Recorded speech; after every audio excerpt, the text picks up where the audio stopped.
So then I said, the older, I hardly know.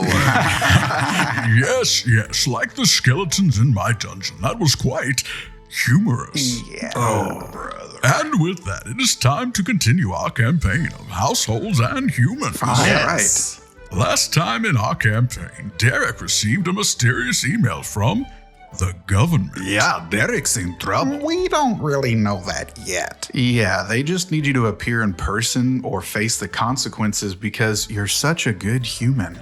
Fair point. Indeed. However, as you were preparing to leave your home and set out on your quest, you received an unexpected guest. Karen. First of her name. Knight of the Neighborhood Watch. And president of the Homeowners Association. Yes, and Karen was investigating reports of an unsanctioned pet in the neighborhood. It appears that your neighbors have reported seeing Crystal Ray roaming the sidewalks with her emotional support alligator, Snuggles. On a leash. He needs his exercise. And thanks to Curtis's riz and quick thinking, he was able to convince Karen to defer her inspection of your home to a later date. However, she made it clear that she would return. So where are we now? Well, when we left our last session, the humans had assembled in Curtis's 2013 Honda Civic. Derek had invoked the right of shotgun, giving him the front passenger seat, while Leia took the back seat, along with Crystal Ray. And Snuggles. Yes, and Snuggles. Yeah, I don't think we talked about it in our last session, but you really named your alligator Snuggles? Yes, Snuggles, decimator of flesh. Who apparently just has to be walked out in public on a leash. Indeed. So do we know where we need to go? Give me a history check. 13. You recall that you need to appear in person at a local government facility for the Department of Municipality Ordinances and Administrative Services. Yeah, but do we know where that is? Ooh, I think I have a spell for that. A spell? I think it's a spell, global positioning sorcery? Yes, one feature of your miniature scrying tablet allows you to not only remotely retrieve coordinates of nearly any location, but also gives you turn-by-turn directions to the coordinates. Wait, humans can do that without magic? They call it technology. To many humans, it basically is magic. Yes, that. I do that. Very well. Give me a technology check and make sure to add Bobby's techie modifier. That is a 17. With but a few swift motions, Bobby easily acquires the location of and directions to the nearest government facility. It is only a few miles away from your current location. Great, let's get moving. Curtis follows the directions to the government facility. Very well, but first, you must make a driving skill check for backing out of the driveway. Ooh, that's a 9. As Curtis backs out of the driveway, his foot slips and pushes just a little too hard on the accelerator.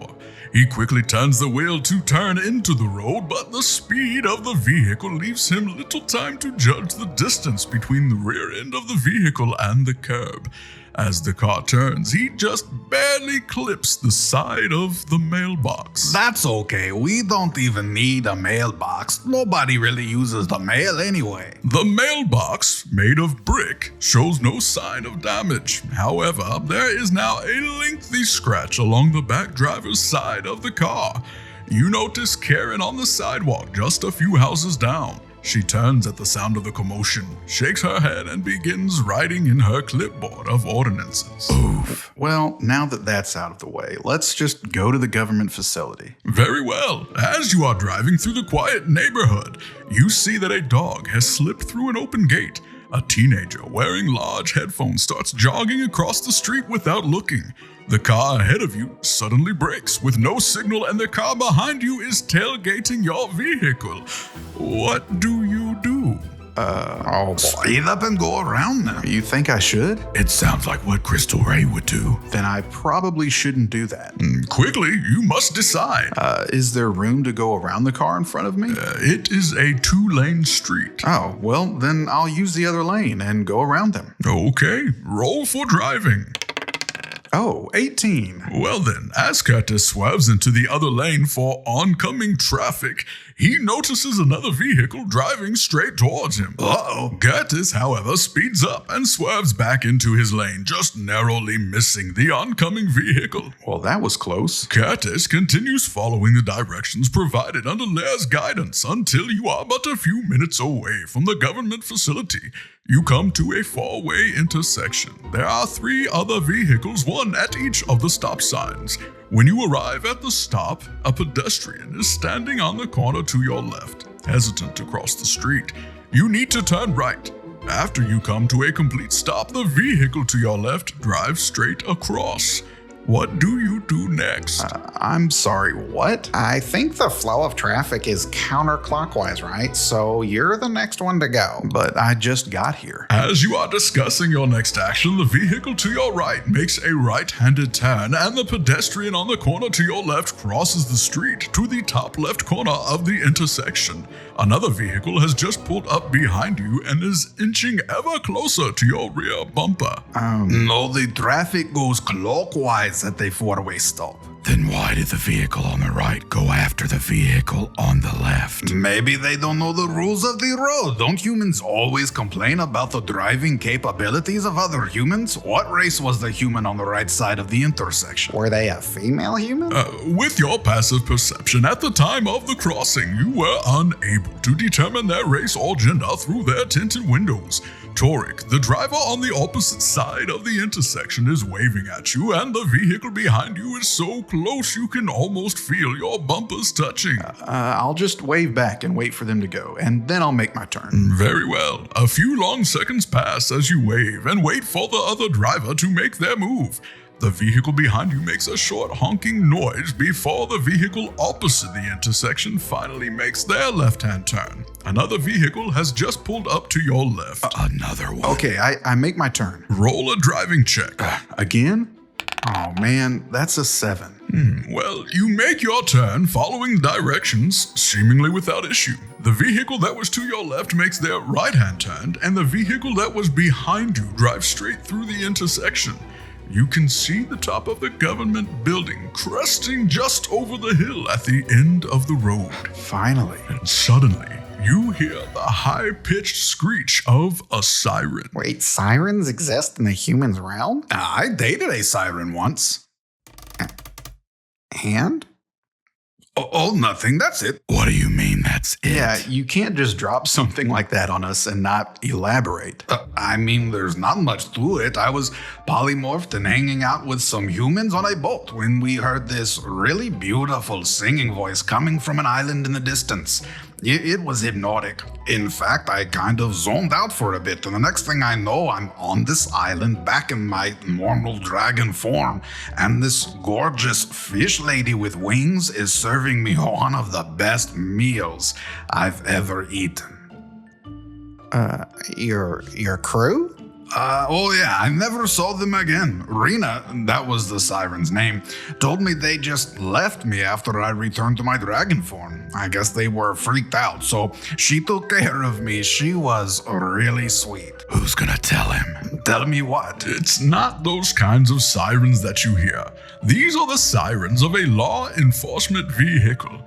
You see the flashing hues of crimson and sapphire reflected in your rearview mirror. It's the cops. What do I do? You are being hailed to pull your vehicle over and stop. Crystal Ray does not do well with police. Floor it. We can lose them. Bobby has too many tickets to risk being taken to the big house. Bobby's too pretty for prison. No, he isn't. Calm down. My sheet says that Derek's been pulled over plenty of times, and it's not a big deal. What? It seems your panic is irritating Crystal Ray's alligator. Snuggles is trying to wiggle his way out of Crystal Ray's coat. Rory, give me an animal handling check. 22. Crystal Ray allows Snuggles to peek his head out from her coat, and she gently caresses under his lower jaw to soothe him. He has settled down for the time being. Look, just pull over, stay calm, and handle the officer the same way you handled Karen. You've got this. Okay, Curtis pulls over to the side of the road and stops. The law enforcement vehicle pulls up behind you and stops as well. The sirens have subsided. However, the lights continue to flash as the driver's door opens and a large figure steps out. He is dressed in a sharp brown law enforcement uniform and is wearing mirror-tinted spectacles of the aviator variety. He adjusts his wide-brimmed hat, checks the firearm holster on his hip and places both hands on the front of his cuirass and struts towards your vehicle. He lightly taps the rear of your vehicle before approaching the driver's window. Hey, sit up straight and put both hands on the wheel. Relax, guys. I'm sure it's nothing to be concerned about. The law enforcement human knocks on your window, bidding you roll it down. Okay, Curtis sits up straight, rolls down the window, and places both hands on the steering wheel. As you lower the window, the law enforcement human looks through and quickly scans the interior. You get a good look at his lean, clean-cut, expressionless face. He straightens up and says, "Good morning. I am Officer Bradley with the Borough County Police Department." Curtis says, "Hail and well met, Officer Bradley." Roll for charisma. 12? With disadvantage. Disadvantage? Why? Melanin modifier. Indeed. Oh, yeah. That was a 19, so still 12. Officer Bradley continues. Do you know why I pulled you over today? Ash, you asked me so many driving questions, I don't remember them all. You see one eyebrow begin to peek above the officer's mirrored spectacles as his head slightly turns toward the back seat. He keeps one hand on the top of his cuirass while resting the other on his firearm holster. Crystal Ray slowly pushes Snuggles' head back into her coat. Yeah, 'cause that's not suspicious. The officer says you were driving 4 miles an hour over the speed limit. He focuses his attention back to Curtis, and you fail to signal your turn at the intersection. Derek speaks to the law enforcement human. Hey there, Mr. Bradley. That's Officer Bradley, he says, without shifting his attention from Curtis. Right. Officer Bradley, I can assure you there's nothing to be concerned about. It was simply an oversight by my friend here. You see, we are on official government business. Roll for persuasion. Oh, that's a natural 1. With advantage. What? Why? He's got the white privilege modifier. Oh yeah, I forget that's even a thing. Well, a 9 is better than a 1. Officer Bradley now shifts his focus to Derek. He adjusts his grip on his holster and says, "You work for the government?" Oh no, not that kind of government business. No, we're on our way to the government to conduct business. I was summoned by the government and I have to appear there by the end of the day to, well, I'm not sure, but they said I needed to come in person. The officer examines the interior of Curtis's vehicle, seemingly sizing each of you humans up. After a moment of tense silence, he says, "And is there a reason it takes the rest of you to assist with this business?" Don't answer any questions. Excuse me? You don't have to answer any of their questions without a lawyer human present. That's not true, is it? I don't know. Crystal Ray doesn't trust lawyers. Well, give me a moment to consult the text. It would appear that Leia is correct, technically. However, it also seems that it doesn't necessarily prevent law enforcement humans from asking questions, and invoking such a right often agitates law enforcement humans and leads to escalating tensions. Great. Thanks, Lair. Officer Bradley takes a step back and tightens his grip on his firearm holster. He says, "I think I may need you all to step out of the vehicle so that I can conduct an investigation." We are so screwed. And whose fault is that? Officer Bradley is a male, correct? Indeed he is. Can Crystal Ray use her female charm to beguile the officer? You may certainly try. How does your sheet say the ability works? It says I roll a d12 and add my charisma modifier, which is 3. And then the human male must succeed a saving throw with a DC equal to my total. Very well, make your roll. Whoa, that's a 12. +3, so the DC is 15. And what does Crystal Ray do? She attempts to beguile Officer Bradley. And how does Crystal Ray attempt to beguile Officer Bradley? You want me to describe it to you? Indeed. Welcome to role-playing, Rory. Okay. Crystal Ray rolls down the window and leans out just enough for her hair to flow in the breeze.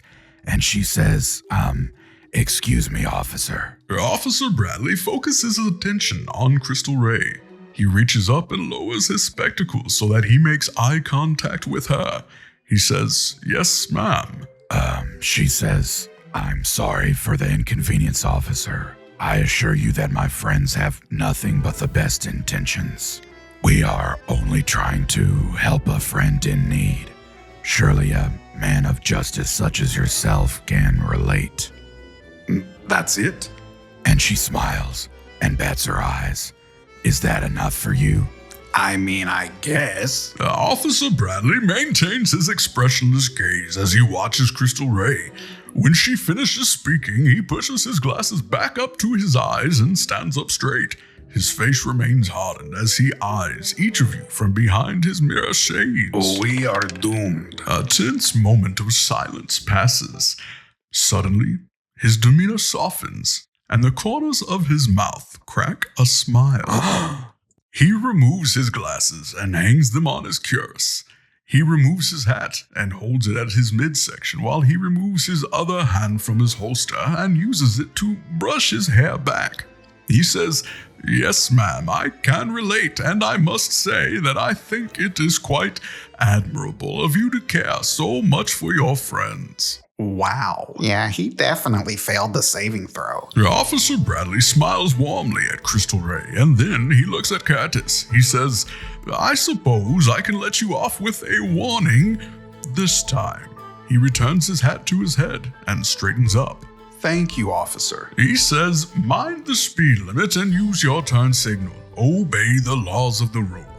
He turns to head back towards his vehicle but stops and pulls a card from his pocket, handing it to Crystal Ray. He says, in case you ever need anything, ma'am. He looks one more time back to Curtis and says, I'll be seeing you. And he walks back to his vehicle. I cannot believe that worked. Yeah, Crystal Ray really came through. I do what I can. Am I the only one who felt like that I'll be seeing you was a little ominous? Yeah, I have a feeling that was some foreshadowing. We shall see.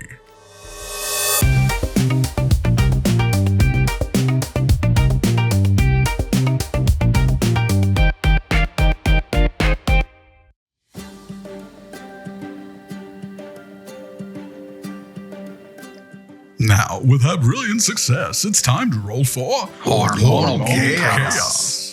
That's a 13. That would be a snack attack. Crystal Ray has a sudden craving for something sweet. Indulge for advantage on your next roll or resist for disadvantage on your next roll. Wow, that's way better than alligator escape. Crystal Ray didn't bring any snacks. Does anyone have anything? Bobby brought snacks. I have beef jerky, salted nuts, and a candy bar. Would you mind giving Crystal Ray a candy bar? Sure. I think the Florida woman has earned it. Thanks. Crystal Ray eats the candy bar. As she savors the chocolatey goodness of the candy bar, she feels a euphoria swell from within her soul. Your next roll will have advantage. That's really on the hormonal chaos table? It appears so. That just seems too good to be true. Well, for now, Officer Bradley has left the scene and you are still stopped on the side of the road. You can see the government facility less than a couple blocks away. How would you like to proceed? I guess we finished the drive. Try to stay under the speed limit this time. Yeah, and make sure to use your turn signal. Yeah, I do those things. Very well. You make the short drive down the road without any further interruptions, and you arrive at your destination. It's about time. As you turn off the road, you pull into a vast field of pavement lined with various motor vehicles of differing shapes, sizes, and colors. You have entered the parking lot. Before you can enter the government facility, you must first find an empty space to park your motor vehicle. Okay, do we see any empty spaces? Roll for perception. 7. You drive up and down a few of the lanes, but have yet to locate a vacant spot. Oh, let's all look for one. There's gotta be an empty space somewhere. Very well. Each of you may roll for perception. 11. 9. 2. Rory, you do get advantage on your roll thanks to your snack indulgence. Right. 15. As Curtis slowly maneuvers the parking lot, each of you keep your eyes peeled for an empty space. Blair has no luck. Val points to an empty space, but it is far too narrow as the vehicles on either side have both double parked over the white guidelines. I hate it when they do that. Yes, and when all hope seems lost, Crystal Ray notices the sun's reflection flash off the rear end of a vehicle as it begins to back out of a spot. She quickly points it out to Curtis, who swiftly makes his way to the space just in time to get there before another roaming vehicle can take it.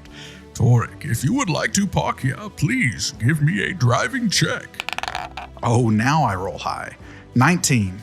Curtis easily pulls into the empty space and parks. You are finally ready to exit the vehicle. However, Crystal Ray is suddenly stricken by another craving for something salty this time. Just as before, you may indulge the craving for advantage on your next roll, or you may resist for disadvantage on your next 2 rolls. Well, that seems like an obvious choice. Bobby does still have those salted nuts. Thanks. Crystal Ray eats Bobby's nuts. Yes, and satisfying her craving, she feels yet another swell of euphoria, like she is ready to take on any challenge ahead of her. You will have advantage on your next roll. Nice. Leaving the parking lot, you all get your first full view of the government facility. A series of wide concrete steps leads up to the solemn windowless stone fortress. You feel your stomachs turn as the ominous aura surrounding the facility seems to engulf your senses. Clouds move in the sky overhead, covering the sun and shading your surroundings. Above the oversized doorway is a large crest embossed with the letters DMOAS. Demoas. No, Lair. It stands for the Department of Municipal Ordinances and, The Department of Municipality Ordinances and Administrative Services. yeah, that. Indeed it does. Now, how would you like to proceed? Well, we need to go in, don't we? Yeah, and check for traps. Good idea, Lair. Yeah, we should approach cautiously. And so you do. Carefully, you take each step one at a time, slowly ascending to the doorway. With each step you take, you feel as if the gravity is increasing and draining your body's strength through the soles of your feet. Crows perch on the ledge of the building, watching you, cawing to one another as if they are mocking your very presence. Although the wide perron did not appear to be steep, you feel as if you have been climbing for a mile by the time you reach the top. Do we need to roll any checks for traps or to spot any dangers? Not at all. The plaza surrounding the building is wide open. From just halfway up the steps, you can already see across the parking lot to the street beyond. Your passive perception is more than enough to determine the surrounding area is free of traps, and you surmise that those within the fortress do not fear those outside, but rather, you suspect that the real dangers lie within. Yeah, that checks out. Once you reach the top step, you behold the doorway in its entirety. 2 giant weathered ivory doors stand closed before you. In front of the doors is a black metal archway, roomed with the technology to detect weapons and ensure individual vulnerability. Standing next to the arch is a short, husky man, dressed in a blue uniform, not entirely unlike that of Officer Bradley's. More cops? Perhaps. Roll for insight. That's a 13. Because of his previous experiences with law enforcement, Bobby quickly notices that this officer does not carry the same confident, intimidating demeanor of the law enforcement human that you've previously encountered. His balding head and scruffy chin, coupled with his wrinkled shirt and crooked badge, betray his lack of discipline. His round belly hangs just slightly over his belt, and instead of a firearm in his holster, He carries a flashlight. So, not a cop. Not a cop, but rather a guardsman of securities. While he does not hold the same authority as law enforcement officers such as Officer Bradley, he does have jurisdiction in this area. The whole building? Well, the entrance at least. Regardless, despite security guards lacking the same authority, their mentality drives them to expect and even demand the same level of respect. So if Officer Bradley was, let's say, level 5, this guy would be, what, level 1? Oh, we can take him. We don't need to take anybody. Let's just go inside. Okay, fine. As you approach the doorway, the guardsman places his hand out and says, "Halt! Who goes there?" I guess I'll speak up since we're here for me. I step up to the guardsman and say, I am Derek Humanson, and these are my friends. The guardsman eyes you suspiciously and says, "What business have you here, Derek Humanson and friends?" Well, I got an email from the Ordinary Department of Mini Pools and... The Department of Municipality Ordinances and Administrative Services. Yes, that. The Human Affairs and Compliance Division. Right, and they said that I needed to come here in person. The guardsman raises an eyebrow as you speak. He says, "That checks out. Move on through the metal detector." And he points you to the arch. One at a time, please. Does it look safe? Yes, and you are familiar with this process. It does not seem out of the ordinary. All right, I go through. And do the rest of you follow Derek? Yeah, I guess. Very well. Each of you walk through the security checkpoint. Everything seems fine. Until it gets to Crystal Ray. Of course. As Crystal Ray passes through the arch, red lights begin to flash and a high-pitched beeping tone goes off, startling the guardsman. He takes a step back with one hand on his flashlight and says, "Ma'am, please step to the side for me. Are you carrying any weapons?" No. The guardsman pulls out a wand from behind his back.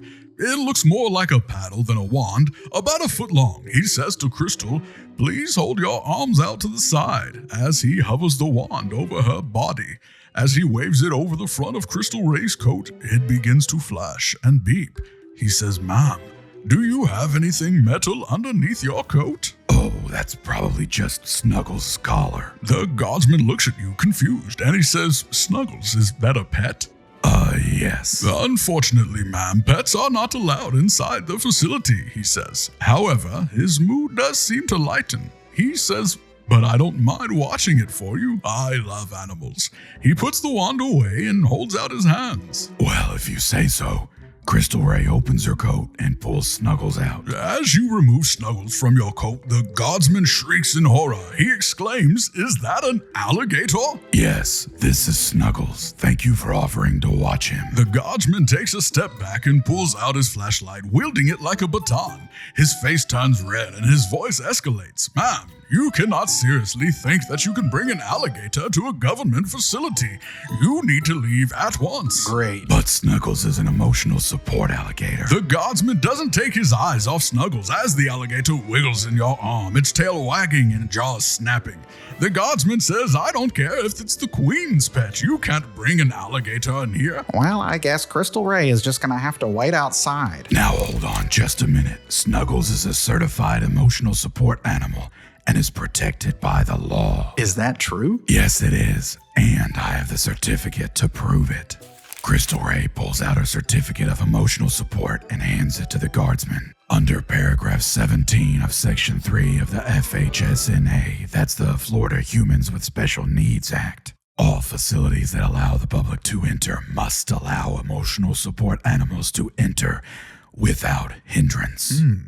Roll for persuasion. 12. With advantage since you've had your snack. 17. The guardsman hesitantly takes the certificate. He reluctantly diverts his attention away from Snuggles to read it. He looks puzzled as he lowers his flashlight and looks back to Snuggles and then to Crystal Ray. He sighs heavily and hands the certificate back to Crystal Ray. He says, "Fine, but if that thing gets loose or causes any trouble, you will face serious consequences." Crystal Ray sets Snuggles down on the ground and puts the leash on him.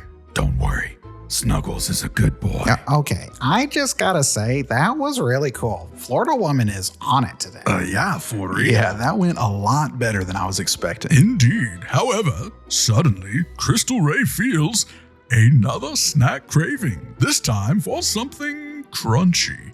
Indulge for advantage on another roll, or resist and take disadvantage on the next 3 rolls. Wait, the next 3 rolls? Last time it was just 2, and I think it was just 1 the first time. Well, it is a result of hormonal chaos. Yeah, I knew it was too good to be true. Guys, I don't have any more crunchy snacks. All I have left is jerky. Does anyone else have any snacks? I don't. Me neither. I told you guys to bring snacks. Well, that's just great. Do you wish to resist the craving? No, I don't wish. Is there anywhere around here I can get a crunchy snack? The guardsman, appearing annoyed that you are all loitering near the entrance, clears his throat to get your attention. He says, "You're looking for snacks." Yes, please. Do you have anything? The guardsman shakes his head. "No, I do not. However, there is a machine of vending inside the lobby. Oh, machine of wind? What is that? It allows you to acquire snacks." Crystal Ray goes inside to find this machine of vending. And do the rest of you follow her? Yes. Very well. The 4 of you enter through the giant doors of the government facility. As you pass through the doorway, the air instantly changes. While it was comfortably warm outside, the air inside is cold, stale, and it reeks of fermented bureaucracy. Your stomachs churn harder than they did when you first approached the building. You each feel a hint of nausea and your spines tingle. While you can withstand the sensation for the moment, you sense it will only intensify the further you get into the building. Okay, but where are the snacks? Yes, the snacks. Crystal Ray scans the room and quickly locates the machine of vending on the right wall of the lobby. Crystal Ray goes to the snacks. With Snuggles in tow, Crystal Ray rushes towards the machine. It is an old relic of times past. A large window allows you to peer inside at the variety of snacks, poultices, and potions available for purchase. Purchase? Indeed, you will need to supply the machine of vending with currency and operate it correctly to acquire your desired snack. Bobby, Crystal Ray needs your help. Oh, yeah, sure. Now you need Bobby to help. Everyone laughs at Bobby. What kind of name is Bobby? No, Bobby, you can't drive. But when there's technology or math, now you want the Asian involved. I mean, to be fair, Crystal Ray is a female and they can't drive either. I apologize, Lair. We each have our own strengths and weaknesses. Your weakness just happens to be driving. But imagine what will happen if Crystal Ray has disadvantage on the next 3 rolls. Fair point. Apology accepted. Let me take a look at this thing. Bobby approaches the machine of vending. To the right of the large window is a panel with 5 columns of 7 runes each. Give me a technology roll. Oh, yeah, 22. Right. Very good. Bobby instantly recognizes the layout of the machine. He determines the currency intake means that this machine only takes cash and coins. Once the currency is inserted, pressing the correct sequence of runes that corresponds to the desired snack will dispense the purchased item. Do you have any cash on you? Crystal Ray has, $3. Can I get anything for that? To satisfy your craving, you will need a snack that is crunchy. While many of the slots appear to be empty, you do see a bag of corn chips available in the section marked for $3. That will work. Okay, Bobby takes Crystal Ray's money and does whatever he needs to do to get the chips. Very well. Bobby inserts the cash, deciphers the runes associated with the chips, and presses them in the correct sequence. The machine hums to life. A coil holding the chips in place begins to rotate, pushing the bag of chips closer to the edge. Finally. However, just as the bag reaches the edge and begins to slip down, the coil stops. The corner of the chip bag just barely hangs on to the edge of the coil. it fails to dispense. No. Oh, well, that sucks. Can we reach up through where it dispenses to grab it? You may try. However, it is quite obvious to each of you that even if the bag of chips was on the bottom row, your arms would not fit through the dispensing tray and reach up to them. Man, if only humans could use magic or polymorph into something small enough to climb up into it. Yeah, or if we had a creature with us that was small enough to climb up in there. Oh, Snuggles. Would Snuggles fit? You may certainly try. Okay, Crystal Ray uses speak with animals. She thinks she can speak with animals. Snuggles, can you climb up into this machine and get those chips for mommy? Roll for animal handling. Natural 20. Yes, All that's right, what I'm that's talking awesome. about, baby. With disadvantage. You have not yet satisfied your craving. 11. Very well. Snuggles, eager to please his human, wags his tail and climbs up into the machine of vending. Come on, Snuggles. The alligator struggles to get through the dispenser flap, but he succeeds. Once inside, he wiggles its way up the first couple of rows and stops at a package of chocolate candies. No, Snuggles, the chips. Go to the chips. Snuggles snaps at the chocolate candies, but then follows Crystal Ray's instructions and moves up 2 more rows and reaches the bag of chips. He nudges the bag with his snout, but it doesn't fall. He nudges it again, but it still does not dislodge from the coil holding it in place. Use your teeth, Snuggles. Bite it and pull it off the coil. Snuggles nudges the bag once more before opening its mouth and clamping onto the lower corner of the bag. You hear the crinkly, crunchy noise of the foiled bag tearing and chips crunching under the power of Snuggles' jaw. However, he does manage to successfully dislodge the torn bag from the coil. The bag falls into the dispenser tray with Snuggles swiftly following after it. Yes! Good boy, Snuggles. The little alligator crawls out of the machine of vending with the bag of chips in its mouth. Once out of the machine, it quickly tears into the snack and begins to eat the chips. No, bad boy, Snuggles. Snuggles looks up at Crystal Ray with wide, sad eyes. He blinks with his nictitating membrane, pushing a single tear out of one of his eyes. Aww. Crystal Ray picks up the chips and begins to eat them. I'm sorry, Snuggles, you're not a bad boy. I give him a few chips as a reward. Snuggles wags his tail gratefully and accepts the food. And now that Crystal Ray has satisfied her craving, she has gained advantage on her next roll. Worth it. However, Here it comes. because Crystal Ray has taken part in the indulgence 3 times, she is now under the hooked condition. Wait, she's addicted to snacks? Indeed, and while under the hooked condition, whenever she rolls on the hormonal chaos table, she must roll twice and accept both results. Yeah, we are doomed. It could be worse. Let's just get moving. Where do we need to go next? Well, for the first time since you entered the facility, you stop to take a full look at your surroundings. The empty space within the bleak lobby is unsettling to say the least. There are 2 rows of 6 folding chairs each placed in the center of the room. There is a single closed door on the left wall, a single closed door on the right wall next to the machine of vending where you currently stand, and a hallway on the right end of the wall opposite the entrance. To the left of the hallway is a large window pane, behind which sits a single human female at a desk. She is currently looking down and has not seemed to notice your presence. Where are all the humans? The parking lot was full of cars. Indeed it was. However, the lobby itself appears to be devoid of life, save for the single human behind the window. I don't like this. This fortress is pretty big. The other humans are probably just scattered throughout the place. Unless we've entered an alternate plane of existence and are unable to see the other humans.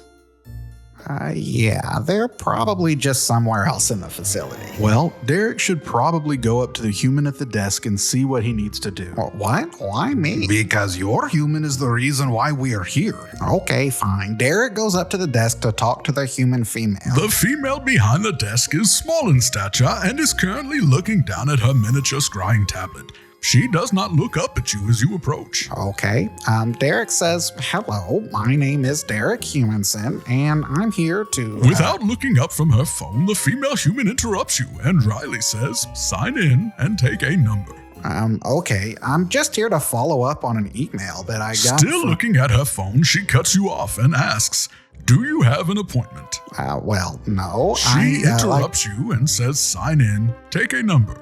Her tone is apathetic and cold. She points to a clipboard sitting on the desk on your side of the window and then to the number dispenser at the end of the desk. Okay. I guess Derek signs his name on the clipboard and takes a number. The number on your ticket is 7. Well, that's not bad. 7 is pretty low, and it's a lucky number. Above the reception window, you see a large sign that says currently serving, below which is a digital display that reads the number 83. Wait, 83? But we have the number 7. Indeed you do. Maybe it's a mistake. Okay, Derek goes back up to the female receptionist human and asks if his number is correct. Oh, the female human is visibly annoyed. She sets her miniature scrying tablet down and looks at you for the first time. The eye contact sends a chill through to your bowels. She says, once the number reaches the end, it will cycle back to number 1 and start over. How many numbers are there? She rolls her eyes, picks up her miniature scrying tablet, and begins looking at it once more. She tells you to take a seat and wait for your number. You feel compelled to do as you are told. Okay, well, I guess Derek takes a seat. Okay, so what do we do now? I guess we wait. And so you wait. The hum of the fluorescent lights and the ticking of the clock fills the silent void within the room. You shift uncomfortably in your seats, your patience fading. It feels as though hours pass, but every time you look at the clock, it's hardly been a single minute. Oh, come on, man. There's no one else here. What are we waiting for? I'm starting to think your alternate plane of existence theory may not have been too far off. The silence is abruptly cut by a high-pitched chirp coming from the digital display above the reception window. The number changes from 83 to 84. Hey, at least it's moving. The voice of the female human receptionist echoes through an overhead speaker. Number 84. And then as quickly as it departed, the silence returns. Do we see anybody get up when they call number 84? You look around, but you see no other humans within your vicinity. So we just sit here. Oh, man, this is going to take forever. So it would seem. Your humans have come to a stall. An eventful morning has led you to a seemingly impassable obstacle. You managed to survive the perilous commute to the government facility as well as your encounter with the law enforcement human, Officer Bradley. You made it past the guardsmen of securities and recovered loot from the machine of vending, although it did lead to Crystal Ray falling under the hooked condition. Oof. But how will you make it past this new obstacle? Will you survive delving deeper into the fortress of the Department of Municipality Ordinances and Administrative Services? And where are all the humans in this place? And what's that lady human's deal? Why is she so rude? Will Derek reach the Human Affairs Division in time? And what will happen if he does not? We may find ourselves with more questions than answers as we continue our campaign. Find out next time on Households and Humans.